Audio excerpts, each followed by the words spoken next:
What's up, everyone? Welcome back to the MVP show live here in Boca Raton. Podcast Junkies, thank you so much for joining us. We really appreciate it. We have a jam-packed week again of playoffs of NBA, NHL, and my favorite, UFC. And we have a special guest in that realm, so I'm excited to chop it up with him. But let's introduce my co-host here at the MVP show. Sitting next to me is the one and only Swice. Look at him. Judaism. Look at him. Dirty Joe. There we go. Right. And sitting next to him is the one and only Matt Monahan. Let's give it up for him. Yo. Mr. Irish. Very Irish. How you guys feeling today? Good? Decent. Solid all right? guy. Slept for all the right. first time in 4 days. So Why? Rufus, strip club, Oh, bunch of other things. Jesus. there you guys go. That was dirty. All right. Well, on another note, we have a special guest today. He is from Cage Locks, the one and only Jesse. How you doing, brother? Thank you for joining us. Jesse. Thanks for having me. No, thank you. Appreciate your time and, of course, hopping on the MVP show. And where are you calling from, brother? I'm outside of LA. Oh, okay. Cool. Yeah, no, we have a are we out? No. Yeah, let's hear a little bit about you though, and how you got started in handicapping and specifically MMA. Like, were you always a fan of MMA and combat sports? Yeah, I grew up around the game. Like, I've been doing boxing since I was like 10 years old, jujitsu since I was like 13. And then that eventually got me in and out of MMA gyms on the regional scene. So I was always rubbing shoulders with like regional pro fighters, but I didn't even know about betting until like college. When I got into college, all the guys I was around got into sports betting. And of course, it's like early Bovada days, you're just taking whatever picks, NBA here and there. I would always lose too. And then I had enough understanding about MMA to like bet it, and my friends like saw that, and then I was like the MMA guy. But I mean, this is still early days, so I was still losing a lot.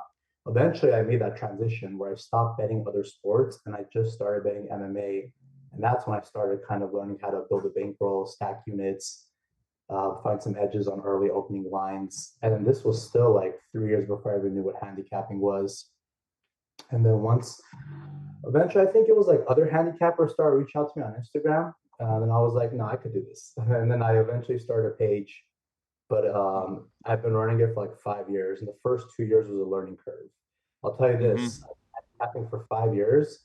My last 3 have been profitable overall. So what does that tell you? Yeah. My first 2 years was about taking some L's and learning lessons, because it's one thing to know how to bet a sport. It's another thing to like call yourself someone that has like an advantage, or like can like see lines early on, or see, advantages in different lines and things of that nature. But yeah, that's kind of the gist of it. Bad hobby turned productive. That's awesome to hear. And I think that's a big thing, at least with handicappers that we speak with, is at least learning from it and not just putting out some bullshit. You got to take your L's and learn from it. And a lot of people, it's either win or learn, or you just fail and you don't learn from those mistakes. So it's cool to hear that. Now, I want to ask you, though, what transitioned you? It sounds like you were already involved with MMA and combat sports in general. What made you go, you know what, let me get out of, or did you handicap in other sports specifically? Or was that, were you just always tailored to, let me just dive into and give everything I got into MMA?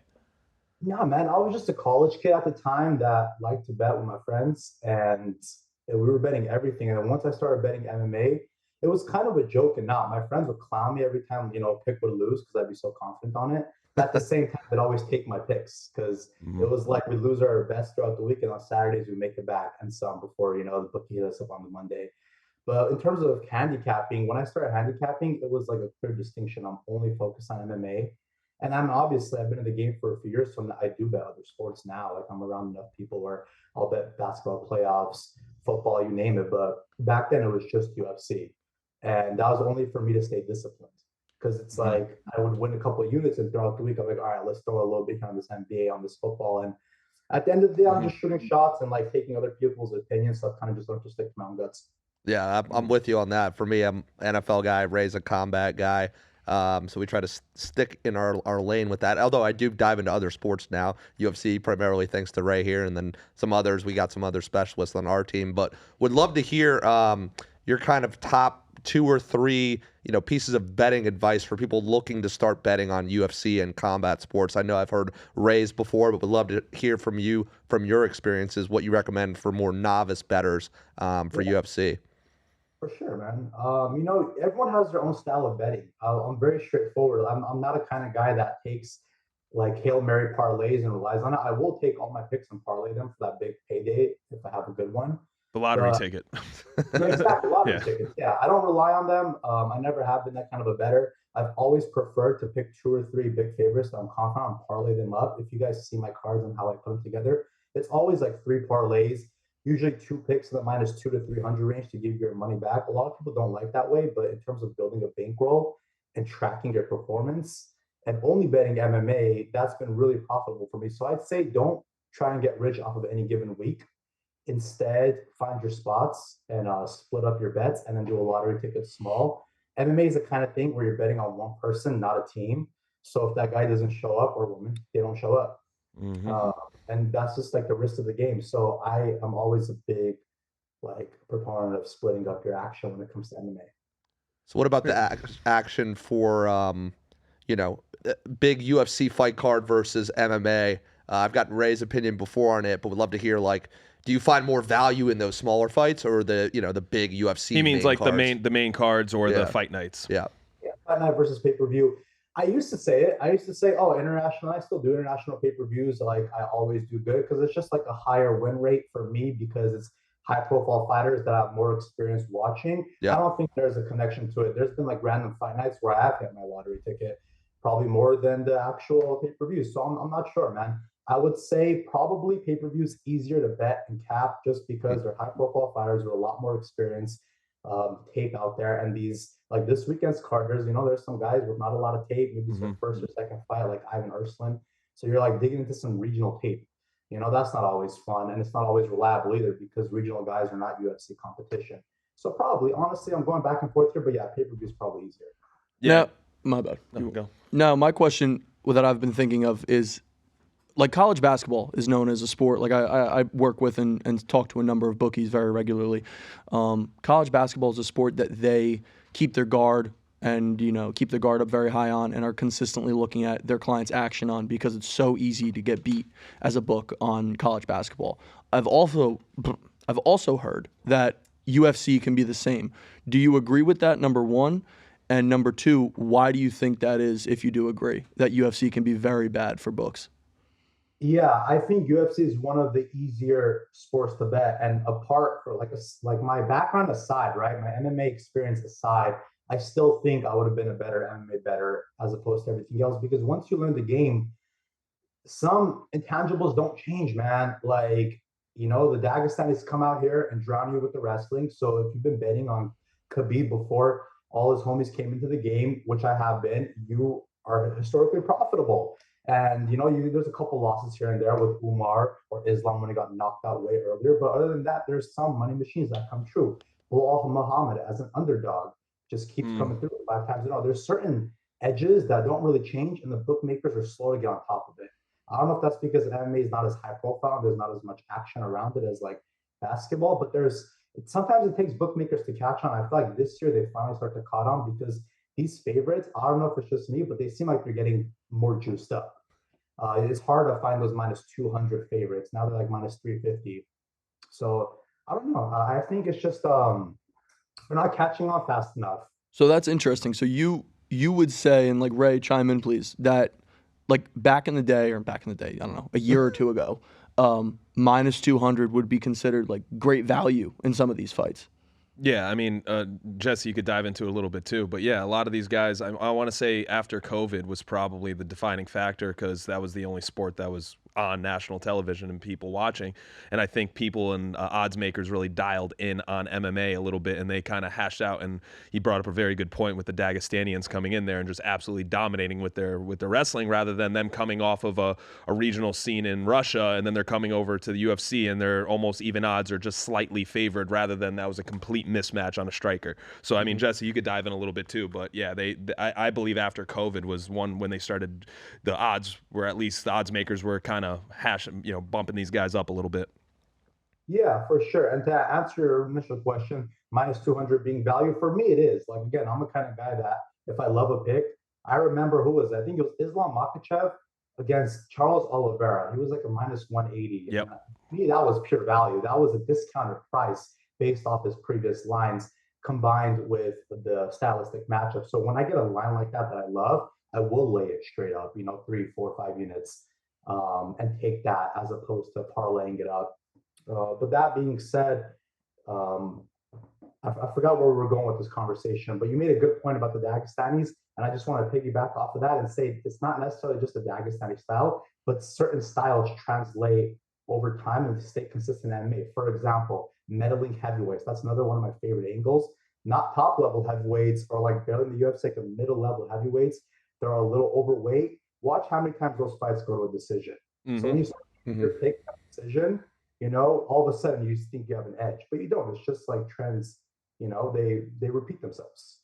Speaking of trends, I would love to know, because I do it for NFL, I look into the refs, and Ray and I have talked about it a bit, and I'm trying to have my interns kind of look through ref stats. But have you ever explored, like, the referees or the judges for UFC, if that has an impact at all there? I know for NFL, I feel like, from my experience of just betting on the NFL, it has a huge impact. So would just love to hear your perspective from a UFC and combat sports.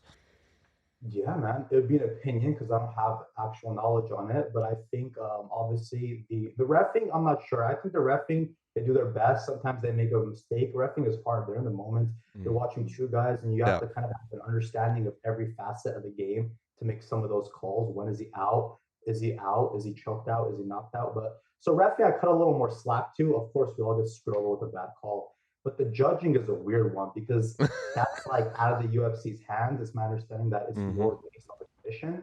So that's a little sketchy, especially when you hear things like Adelaide Bird, when you're like, when's the last time she's been around an MMA gym? Or you see these other people that are on their phone as judges. Yep. There's like pictures that like leak during pay-per-view events. Yep. So that's weird, man. But to be honest, as a regular betting person, I've been on the right and wrong side of judges and refs. So I've learned to just chalk it up to luck. Like I don't think about it one way or another. But I think there is definitely some sketchy stuff happening on the judging side. I agree, and that's why I like at least Chris Lieben being involved in judging. I mean, I can't even count the amount of times Sal D'Amato fucked me over. But then also, to your point, is I've also gotten the lean on some pretty questionable calls as well. I think I've lost more than I've won, but yeah. What was the one recently, Ray? The one, he probably knows the fight. The one where they, like, everybody thought it was the wrong pick. Oh, Mick Parkin? Mick Parkin lost, and then there was another one with the Brazilian guy he fought, what's his name? He fights over here at American Top Team. Fuck, I forgot his name. But the Mick Parkin one was... Yeah, Mick Parkin was another one with fighting March Tapiro, but then that's a heavyweight fight. There's so many things to count into at least MMA in a combat perspective that's just, it's bizarre. But yeah, judging is, you're either on the wrong side. I think I've been on the wrong side more than the right, but I've also gotten the nod on some pretty questionable calls. But judging is a tough one, and I think, it sucks because it does affect at least MMA handicappers, because, you're like, fuck, that was it was a close call, and I know Dana White says it is don't leave it in the hands of the judges, but also the judges should have a little bit more insight on the sport, or have, at least have trained in the past to understand, a certain level of what's currently happening. And that all, there's so many things that contribute to it. And I'm sure, Jesse, you could touch upon it, is, cage control, pressuring, actual shots, damage.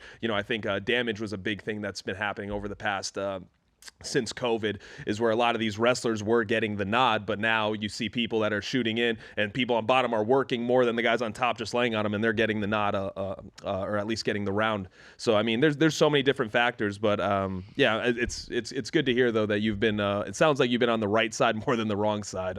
For me, it hasn't been.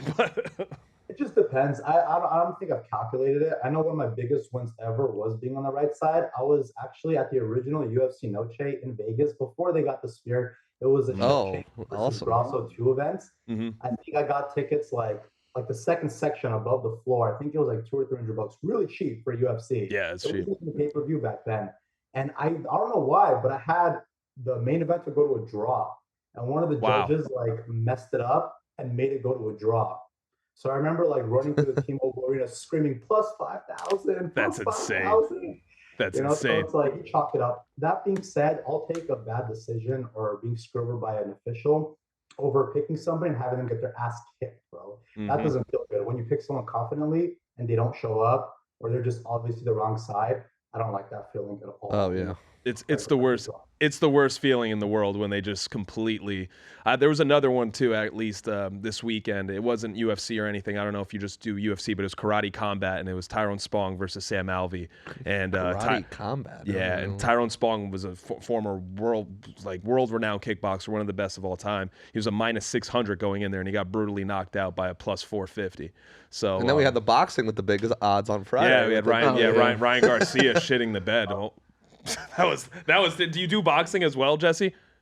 I watch it, but Yeah. Well, Jesse, we got to got the hookup for PFL, so I got to go to my first PFL flight on Thursday night. So that was awesome. Yeah, Do you dabble in that at all? I'll watch it. You know, I've been to some Bellator fights in the area when they come to San Diego and stuff. I will bet it. Some of the books that have lines for it, I will for sure, man. Yeah. Yeah, I was gonna say, if anything, how I relate the PFL organization to UFC is more of a fight night regional, where you have the guys that are kind of, you don't know too much about them. I mean, you have it's just styles. There was the card last week was very similar to almost like a UFC fight night, where you That former UFC guy, what was his name? Phil Davis was fighting Rob. They both were in the UFC. Rob Wilkinson actually lost Israel Adesanya, got fucked up, but yeah. But no, I mean, I purely enjoy MMA. I mean, like I said, we're in South Florida for the hub. We just had, like I said, Ben. We had Gilbert, Hanato Maikano in here prior. I mean, it's easy. It's easier when also you've trained in that realm and in certain martial arts. So it sounds like you actually have a full. Do you still train, by the way? Nah, man. Nah. I after college I got back into it. I've been in and out of MMA gym. So I think I did Muay Thai for like 3 years after college, but nah. Okay, I was gonna say, man, it takes a toll on your body, brother. I go back to jiu-jitsu for sure. I'd be one of those older guys that gets into jiu-jitsu and does it to like his 50s probably. Yeah, no, that's funny. I mean, that's the majority of people are like, I don't feel like getting fucking hit in the face, but I'll throw a heel hook in. My barber just does jiu-jitsu now. Was gonna ask what it seems like you've been to a bunch of combat sports events. What's your favorite one that you've ever been to?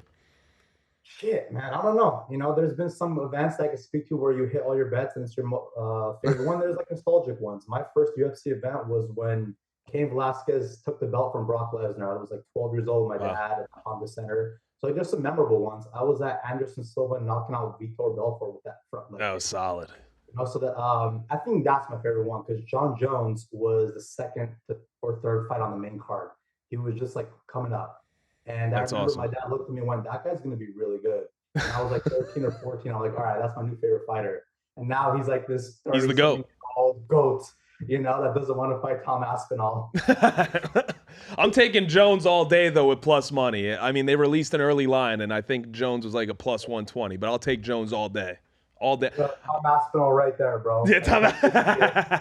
Can't really see it, but it's all good. I don't want to mess up my camera. No, I saw it. I do think that's a tough fight for Jones, but he hasn't let anyone down just yet, so I'll take Jones on that all day.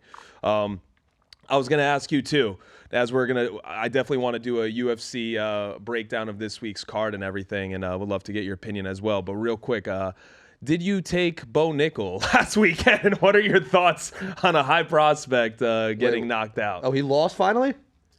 Yep. Yeah, This guy's always favored. So I keep telling Ray, why is he so favored so heavily? A lot He's nobody. A few people took RDR. I know one of my buddies here who doesn't bet at all, but he's been at Kill Cliff, and he told me, he goes, Ronel de Ritter, and I have proof of it the night before. He goes, I'm going to be the first one to lay it down here. RDR is going to win by TKO. And I go, so he was the first. Interesting. Yeah, I mean, based on the tape, first of all, I had Bo, and I lost. Everyone had Bo, yeah. I had Bo, and I lost on Bo, and it's fine because to me, I think he kind of took a lesson in a way. Like after the first round, I remember looking at him, thinking, I looked at my wife and I went, like, he looks kind of defeated. Like the way he got up, like shrugged, and it's only one round too.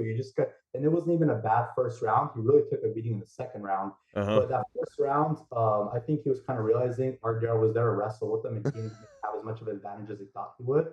And the wrestling, and everyone always talked about RDR's goofy striking, but it definitely looked clean. It looked clean. It was at least the way they were landing. I'm not sure, man. I think Bo should move down to welterweight. I I agree. think he was one of the best wrestling prospects, but as a fighter, like he has no business talking about fighting Hamza. He has no No, business talking about being the next youngest champ or any of that. But nope. he's a solid prospect and a guy that will be around for like so many more years in the UFC. And they'll probably be smashing all kinds of prospects in the future too. So I think it's a learning curve. I don't think he's a fraud. I don't think it's like Hmm. a prospect buster or any of those situations, but we'll see.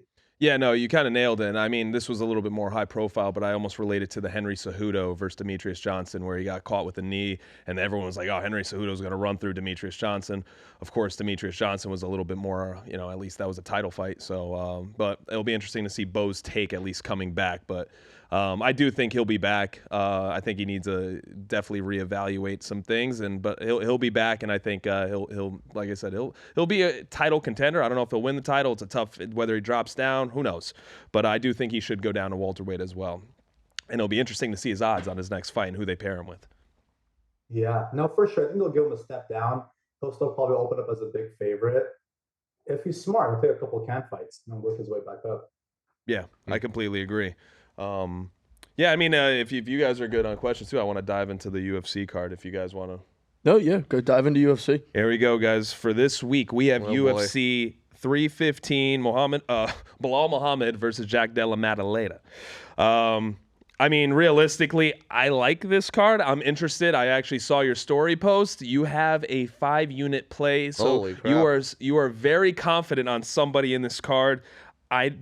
I can maybe guess who it is, but I would love to hear your thoughts on before we dive into it, who you really love on this card. Who do you really love? Yeah, let me hear your guess. Man, if I were to guess, I would say Kutalaba on almost even odds. Actually, or Zahabi. So is this 5-unit? Is that like your max play? Like, and where do you send out your picks and information? Yeah, so a 5 to 7 unit is as big as I'll play it, just because on my personal books, in terms of my unit size, which changes anywhere from like 100 to like $300 depending on the event. That's what I like to lay.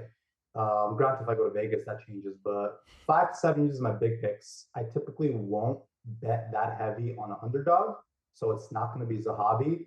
And Uh-huh. I like Kurulaba, just not that much to lay that much on him. It's not going to be him. I'll Okay. play guys as we go through the card, if that's what we're going to do. If not, Yeah, no, we'll go through. We'll go through the card. I was gonna ask one last question before we dove into the card regarding like line shopping and such. So I've looked at it, Ray and I have talked about it. Definitely just different price. Like we look at Hard Rock versus offshores, and we're finding that offshores actually offer better odds than Hard Rock for UFC. What do you tell your clients or look at yourself in terms of different odds and being on different books? Because I've seen a big discrepancy in UFC from my limited research on that.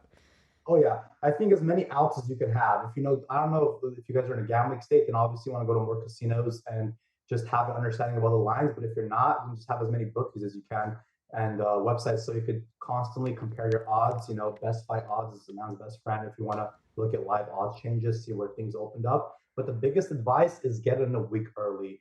Like all the line changes happen fight week. So if you get in a week early, you're probably solid. So I would say find a book that opens lines a week early, because some books will give you your fight after like Saturday when the fight ends. The next week's card, the lines will open up on Sunday, and that's lame.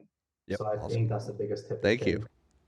Picks early. Yeah. I'll let you two dive into the card. Yeah, no. I mean, you nailed it. Yeah, let's dive into the 315. I mean, I'm sure that this will maybe change, but we'll start from the bottom, work our way up here. But the first fight, we have Brad Katona versus Bezkar. I mean, these names, at least from Kazakhstan and Russia, are very tough to pronounce. But I actually like this. Bezkat guy.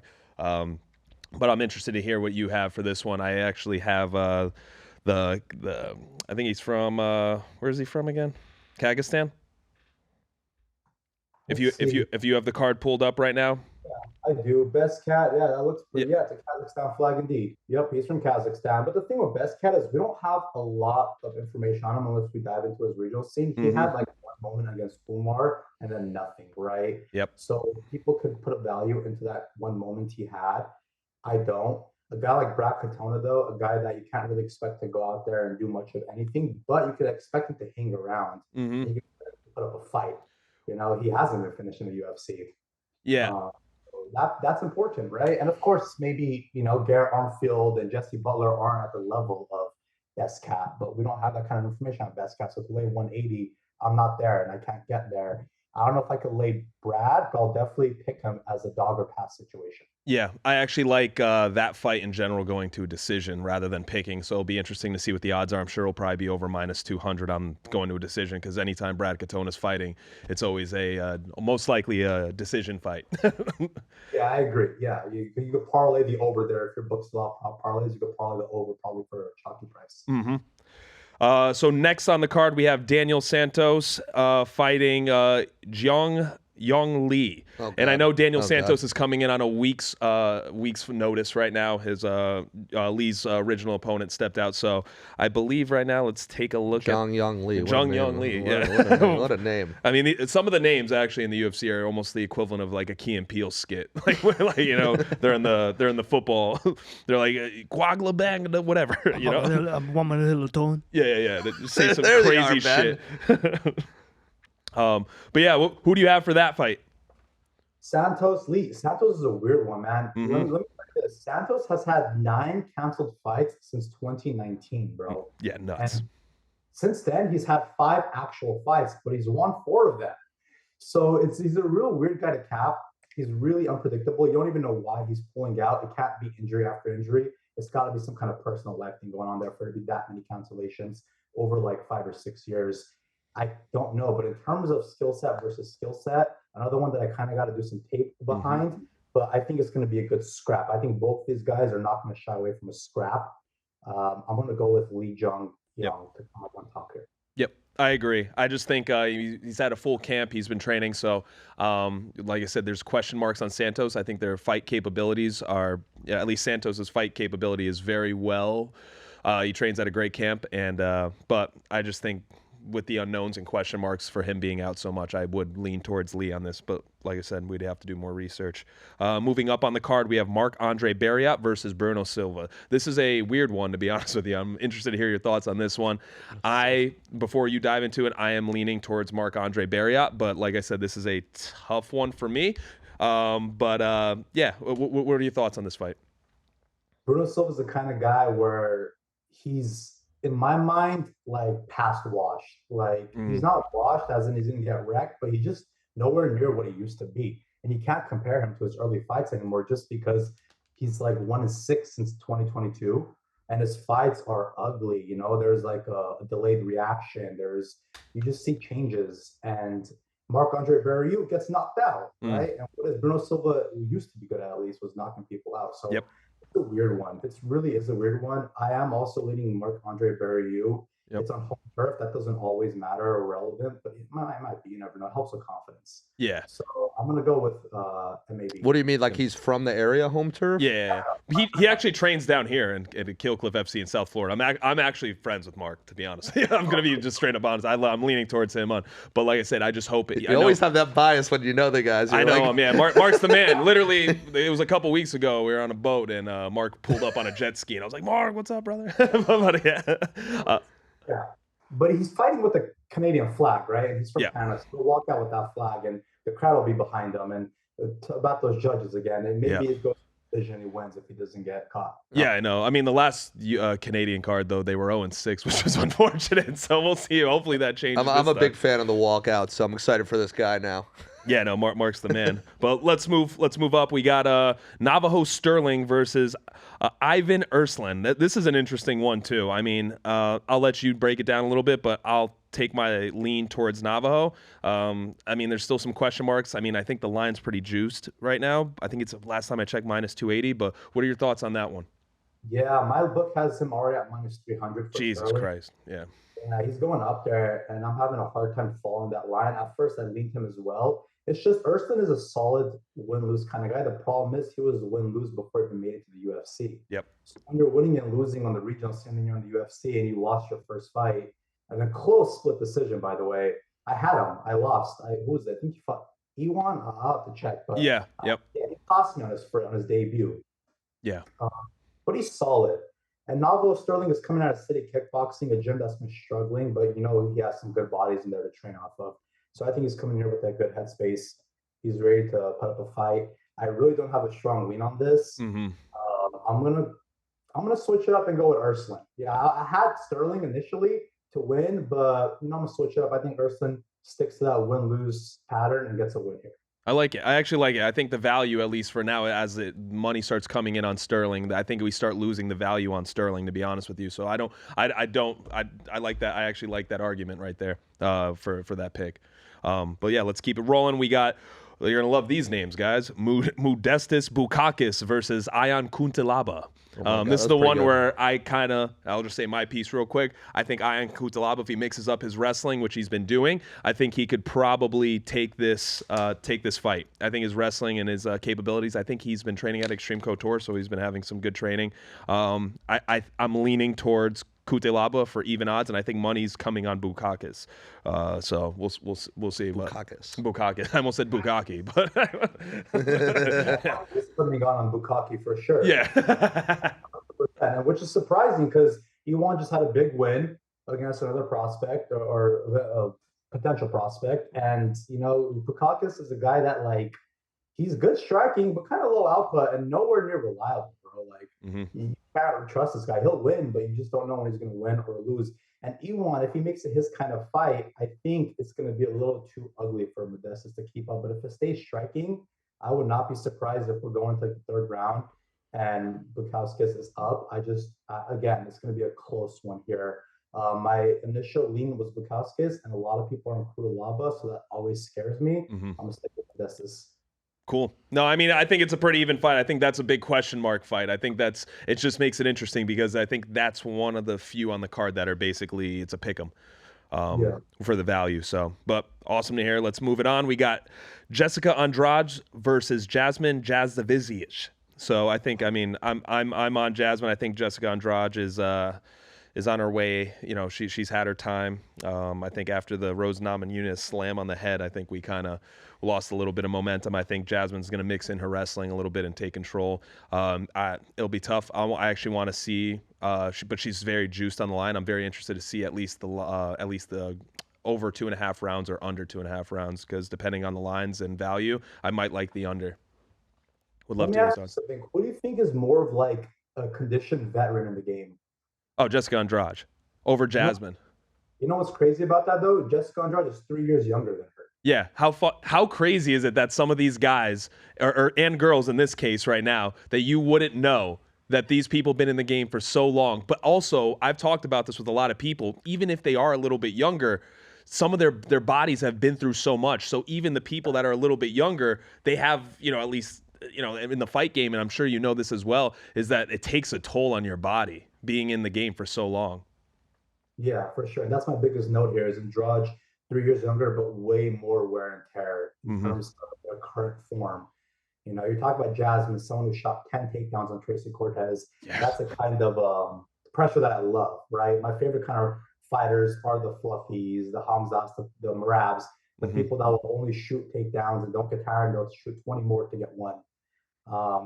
And I've seen a bit of that from Jasmine. Not every fight, but she definitely has that.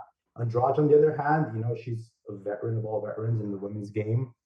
We've seen what she can do, but like you said, she's slowing down. The wear and tear is obvious. I've had a great time fading Andrade over the last few years. One of my biggest paydays was when she got knocked the F out by Yan Jiaonan. Oh my God, I remember that. Disgusting, yeah. So I've had a good time on it, and now the odds makers caught on. Yep. You're paying 3-1 on Jasmine. Yeah, it's nuts. Probably won't finish her. I think she will dominate her. You know what I'm saying? So I'm going to go with Jasmine as well. I'm definitely going to follow her on my card. Yep, I got Jasmine. Yeah, I like that pick. It's hard not to go against Jasmine in this fight. Moving forward, we got Mike Malott versus Charles Radke. This is a weird one for me, to be blatantly honest with you, because of course you got the Canadian fighting at home. He's one of, if not, he was a big prospect till he lost to Neil Magny. But I don't know. But Charles Radke ain't no joke. I don't know. I'm interested to hear about this one for you. Right. I mean, that's all we have, right? Malott was a great prospect, especially when he fights in Canada and stuff, until he fought Magny. I think that was also in Canada when they went 0-6. It's just that's the kind of loss that you can't forget. It's not like you got beat by the books. It's not like you had the better man won. He was winning 2 rounds, arguably. And then the fight IQ, the decisions, how he got on that scramble and ended up on bottom. And it was one of those TKOs where they weren't savage punches. They were like kind of pitter patter, if you will. Yep. But it was like he like gave up on himself. And that was the kind of loss that you don't forget. So it's weird. Now he's a minus 200 again, back in Canada, fighting Charles Radke. It's a weird one. Yeah, it is. It's not a confident one, but I'm going to go with Mike Mallet just because I think there's going to be a change in tide here. And I think the Canadians are going to have a great time tomorrow. Canadians and the French fighters. Yeah. Yeah. I completely agree. I think that's probably where I'll lean to too. We'll see, but it's a tough one. I don't know if I'm even going to touch that one, to be honest with you. It'll be maybe more of a live play if I am.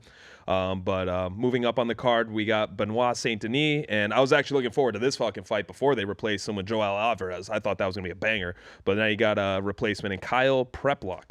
He's fought in the UFC before. I'm probably mispronouncing his name, but Benoit Saint Denis opened up at a minus 1,000. So this is kind of a big, a walkthrough at least on the odds maker side for Benoit Saint Denis. What are your thoughts? You got Benoit Saint Denis by brutal knockout. That's the 5-unit max. Yeah. No, I don't have any thoughts, man. I haven't had time to take this or watch it. Yeah, I think BSD I was actually at his fight in Paris when he fought Moicano. And that was just unlucky, man. He got taken down, couldn't get back up, and then he got that big gash, and they couldn't let the fight continue. He probably would have lost. I'm not trying to say he would have came on to something crazy, but it was just unfortunate. And then he's obviously coming off a couple of losses. Who did he lose to before that? I know he took a. He got knocked out by Dustin Poirier. That's right. Yeah. Back-to-back L's on BSD. Yeah, it's tough. It's tough. No, he's got to bounce back, and that's kind of where I feel, even though they're putting him against a last-minute replacement with this Canadian. But, I mean, if Benoit Saint Denis is the type of guy where I feel like after back-to-back losses, he's probably dialed in and ready to absolutely kill. That guy is already just an absolute savage of a human being, so I feel like he's taking this camp very serious, regardless if it's not Joel Alvarez anymore, which would have been a banger. That fight I was super excited about, but I think he's going to run through this guy, Kyle. Yeah, probably. Yeah. Moving up, we got Alexa Grasso versus Natalia Silva. Is this your 5-unit play? Is this it? Is this it? Are you loving Alexa Grasso? It's not. It's Bilal Muhammad, but that's besides the point. We'll get to it. I already know it. But you got Alexa Grasso or Natalia Silva? This is an interesting one because Alexa is the former champion, and she's currently sitting as, I think the plus 150 dog was the last time I checked. Lions probably have moved since then. Yeah, man. Natalia Silva is a great all-around fighter. People talk about well-rounded fighters, but there's only a couple, and Natalia Silva is one of them in women's MMA that can do well ever, I think. And she's embodies that new age of fighting where they're solid. She reminds me of a younger version of Weili Zhang in a way, even. I think the problem she's facing is Alexa Grasso is very experienced, and Alexa Grasso has paid a ton of dues. You're talking about somebody that fought Shevchenko 3 times, you know what I'm saying? One finished her, arguably won the second that went to a draw. That being said, there's no secrets that Grasso has struggled in giving up big moments before the Shevchenko fights. She's had questionable IQ situations where she's ended up on bottom and accepted it. I'm definitely going to go with Natalia Silva here to stay more composed, more calculated, and edge out a decision. I think it's going to be a very close one. Yeah. I can see it being a split. Split. Yeah. Fingers crossed, Natalia catches that parlay leg. Yep. Completely agree. Moving up, I like this one. Jose Aldo versus Arman Zahabi. I like Zahabi in this. I've been a fan. I've cashed in on him already the past 2 times. He's fought. I think the big one for me is that I made a lot of money was Basharat. I think he was a dog on that, and I knew his striking was just completely on another level. And same thing with Pedro Munez when he opened up at he opened up at even odds, and by fight week he was minus 250. There's so much money coming on him, but I was lucky enough to get him as an early line. But he's fighting the GOAT of the featherweight division, Jose Aldo. So I mean, this is an interesting one. I personally like Zahabi, but I think it's going to be another close decision. Depending on what Aldo we see. We talked about wear and tear, very similar to a Jessica Andrade at least scenario. He's been in the game, has a lot of wear and tear, but he's still performing. So what are your thoughts on that one? Yeah, man. Aldo Hall of Famer, legend, doesn't get any more bona fide of a legend than him. He's about to retire again, probably. You know what I'm saying? Yeah. And he's looking good. He looks good. He does look good. He looks good. Like he's about to retire for the second time, and he's out here looking good against these guys. So it's hard to pick. I've been fading Aldo for a while. I think I started like when he came back to fight Peter Yan in the original like Abu Dhabi cards back in COVID. But the point I'm making here is I think it's going to be a close one. I think Aldo might still look good against the hobby. I want to pick Zahabi. I'm so tempted to fire him off. I think it's plus 180. Yeah. He's going down already. Money's coming in. Yeah, money's going in on him. Love a good dog. Yeah, it'll be interesting. Like I said, that's another close fight. I could see it going to another split decision there. It's a matter of who's going to be. They both have phenomenal leg kicks, so it'll be interesting to see who's going to.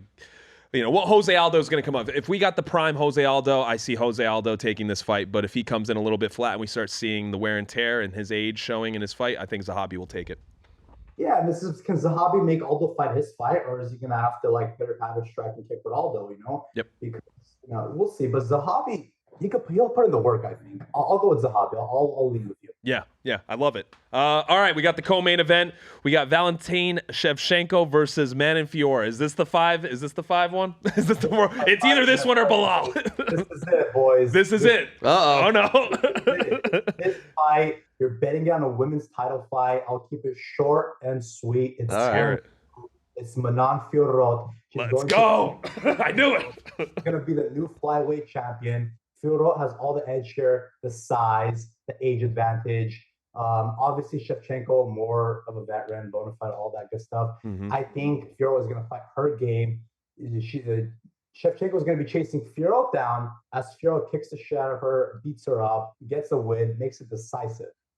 I like it. I like that. Do you think Shevchenko is going to utilize, because what she showed in the Alexa Grasso, at least her past fights with her, you think she's going to try to utilize, or you think Manon Fiore is going to be able to withstand her takedowns? Because I do believe Manon Fiore is going to chop her up on the feet. Of course, Shevchenko also has great stand-up and striking, but I think the utilization of the takedowns, I don't think if Shevchenko can't get those takedowns, it's going to be a long night for her. Do you agree? Yeah. 100%. Manon Fiorot, 90%, over 90% takedown defense. Yeah, you nailed it. I love it. What's the odds on this fight again? So I took it at minus 120 last week. Okay. Going back to the point. I'm not sure who said earlier, but about betting early, I bet it would go up minus 120. Now she's like minus 150 to minus 160. Yeah. Okay. She shot up. She actually opened up as a dog too at plus 130. I love the passion behind the pick there. That's how I feel with my big unit plays. I love to hear it. I like Manon Fiore as well. I mean, but the confidence in the breakdown, I love it. I think that's a solid play too. I do think she will be the new champion. And for the main event though, now I like this one, and I actually think we talk about at least minus 200s and everything. I actually think personally that it's Jack Della Maddalena. I think it's not even going to be close. I think Bilal Muhammad's Is this a lock? I mean, yeah, I think Bilal Muhammad's not. I'm not going to say run through Jack Della. I just think he's going to control this matchup the entire time. I know Gilbert, and we had the other guy. What's his name? He was making his debut. He had a close split decision with Jack Della. I forgot his name. Gilbert Burns? Gilbert Burns was winning the fight against Jack Della till he got caught with that knee. I just think Bilal Muhammad's at least wrestling is going to be able to control, and his gas tank is going to be able to hold up on Jack Della the entire time, very similar to what we saw him against Leon Edwards. But would love to hear your thoughts on that. Yeah, man. I think you were talking about Basil Hafez. Correct. Gave him a real tough fight in his debut, and because he implemented a lot of that wrestling, a similar game plan you expect Bilal to show up here with. I love Bilal here. I love him as a side. My problem is the number. Yeah. Both these guys have swapped spots. Like JDM is the guy that's never closed as a big underdog. He opened as a dog, but he only closed as a dog, I think, to Kevin Holland. Close dog, too. Now he's a plus 170. On the other side, you got Bilal Muhammad, who's been an underdog his last 5 fights. Yeah, it's nuts. You're talking plus 180, plus 200, and he's won them. And now he's a minus 200. So the number's giving me a problem. But as a betting person, I've learned to kind of get over that when I'm kind of passionate. And I think I am passionate that Bilal Muhammad will shut JDM out here and he will get it done. So I plan to play Bilal Muhammad. I'm not sure how I'll do it, whether it'll be a parlay or weigh it up. But hopefully some JDM money comes in and I get maybe a minus 180, minus 190, but I doubt it. I think we'll see minus 220. Where do you look at the money splits? Like what sites do you use? So I'm in California. I got a lot of random offshore bookie type websites I use. I don't do like a lot of the online casinos. So I got like 3 or 4 websites I use, and then I use like Best Fight odds to see where the money's going. Okay. I'll use like for NFL, like VSiN, they'll show DraftKings and like Circa, which is a really sharp book there. But interesting to hear what you're using for your UFC and the combat sports there. Yeah, I'm not in a gambling state, so it gets tricky here. Yeah. Yeah. There's always options though.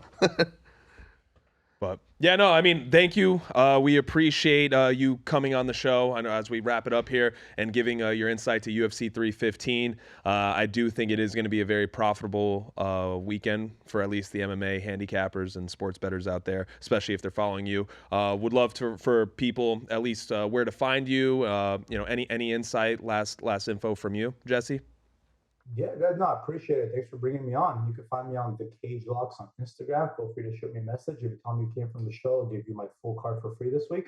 Happy to have more people on the team. Yeah, thanks for giving me the spotlight. Awesome. Jesse, well, thank you so much. We appreciate you, brother, and we'll stay in touch, and we'll talk to you soon, and we're going to recap these as well, too. I'll specifically text you. So I'm excited for this weekend, brother. Thank you so much. Good luck, everybody. Hope you guys all cash. Thank you. you. Exactly. Pimp. Want me to just say what a great guy Yeah. again? Yeah. What a Get great ready guy. for that. Yeah, no. Real cool. I like 5-unit, big play. Yeah. It'll be interesting to see what happens there. Putting his balls on the table. Yeah, really. And on a women's fight too. I always say it's scary when you're betting a lot of money on heavyweights and women's fights. I just learned a lot with you two going at it. Like it's just the knowledge is just there. He's the guest on our show, so I don't want to dive too, I don't want to keep but there were so many things I could have bounced off with him, which I would love to talk to him further. But I love hearing. Yeah, we can always bring him. We can always bring him back for the next big card. Yeah, no, I'm excited. This card I think is going to be an interesting. It'll be a good parlay piece, and for some of the fights, I'm excited for it. But yeah, cool dude, and he's based out in LA too. Nice. So We love LA. Where is this week's site? Canada. That's why we were, Canada. Yeah, unfortunately. So they're gonna get a fucking huge cut, or taxes are gonna fuck them there after they win. But that's besides the point. But yeah, no. Well, yeah, MMA. I know we just basically touched on MMA the majority of it. I mean, we could touch real quick on how fucking 2 dogs won an NBA literally yesterday. Yeah, my Celtics bet is not looking great. No, they already lost twice. I'm in shambles. If they lose 2 more times, you're done. Yeah, I know. We didn't bet anything on it. Well, Gilbert Burns has to kick you. Okay, fine. Yeah. No, that was embarrassing with the threes barrage from the Celtics. Joe Mazzulla, I don't know what the fuck you're doing. Tatum in these big spots, just, I mean, they're not losing the series, but Matt, I mean, you're a C's fan. I've been saying it. I've been saying it. Like, how many threes are they going to shoot? How many are they gonna shoot? I mean, can they drive to the basket? It's fucking basketball. No, Half of it's that's what I've been saying. Like, they are a dominant team when the 3 is falling. When it's not falling, they're pretty damn average. Like, because they don't have a secondary offense. By the way, Cleveland just got killed by Indiana in Game 1, which Mr. Cleveland over here, so. No, it just made me happy because now all 3 of the 1 seeds, or the big dogs, are well, down Denver, 0-1. I mean, OKC, I haven't been on them. We've been talking about OKC. I've been off of them, and I've been saying, Warriors and Lakers. Lakers are out now, but Warriors-Timberwolves is going to be a great series. You know what? I'm glad we're getting some parity in this round so far, and that they're not going to be all sweeps. But I still think the Celtics are in 5 or 6. I agree. You can't play that. I don't close know. of a I don't know if they're gonna do the gentleman sweep and do it in 5. So you think they're gonna win in the Garden? I think it'll be 6. Well, what do you mean by the Garden? Because if you're a Boston sports fan, there's one Garden. Well, now that I've been to both, I mean they're both electric, but the real Garden, I would still say is MSG. Bitch. I mean, it's just the mecca of basketball and all the events they do. Yeah, because New York sports has done Boston's so well. the city of champions, but the mecca, I don't know. What do you think, Ray? You've been to the Garden. I've been to the Garden. Yeah. I have been to the Garden. They have fights there. They have college basketball, St. John's. What the fuck does TD Garden have outside the 2 professional teams? They have hosted many UFCs. They hosted, USA Canada, some bullshit tournament. Do you mean the tournament that did numbers similar to the Super Bowl in terms of betting? Really? Yeah. Wow. All right. All right, big guy. But no, that was NBA is looking sharp. The games have been really solid. I'm excited. Think Golden State's gonna win as a dog tonight? Well, no, I think the favorites will start winning. I'm glad to see the dogs winning. I'm just sad that I'm not really betting right now, so I can't bet on it. But you can thank Matt for that, but well, you're welcome. Thanks. But no, I mean, who do we think our finals predictions? We've seen a first round. Who do we got? I think this is tough. I still think the Warriors, and I'm going to go Warriors Celtics. I'm still going to stick with what I had.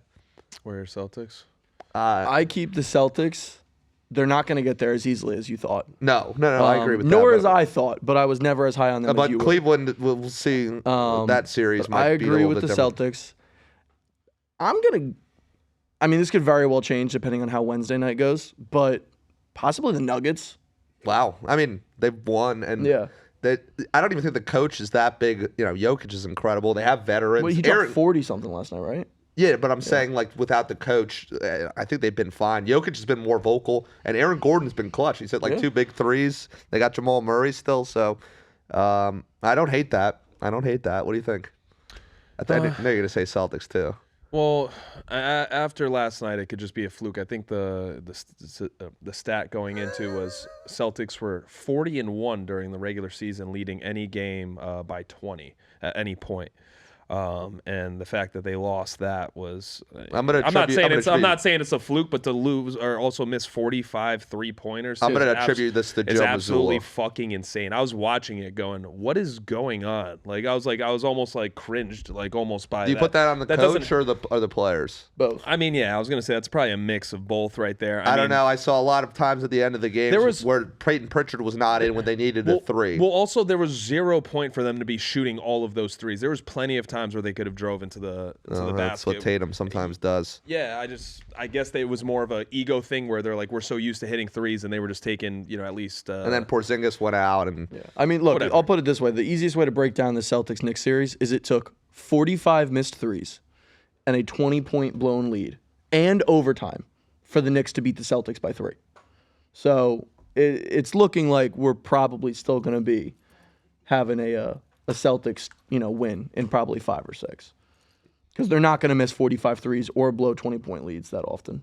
Let's be real. Yeah, but no, I mean, overall, I'm glad to hear everybody's finals predictions. Going on to the other sport in the playoffs right now. NHL Game 7s. I mean, NHL playoffs over NBA is kind of... That Jets game, unbelievable. Down 3-1 with 2 minutes to play. We saw history this weekend. They were plus 2,000. Yeah. Literally a plus 2,000. We know somebody who won pretty big on the Yes, Jets. we do. No, that was the Stars. The Jets.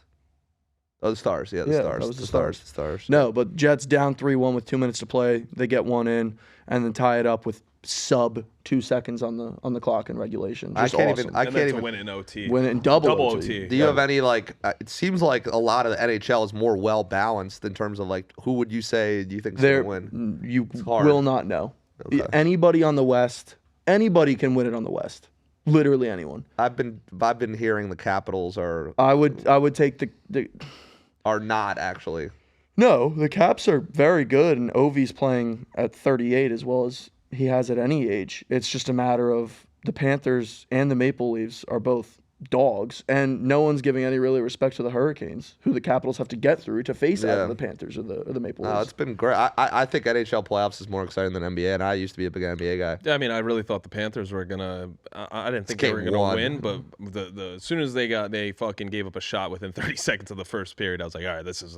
I mean, it's game 1. But I was watching last night with him, and they had scored 4 goals on 15 shots. Over a quarter of their shots on goal have gone on. Yeah. Well, they'll be coming Do back. you think the Panthers are gonna win that series? I think it's gonna be a tough They one. need to win game 2. They need to win. Need to win game 2.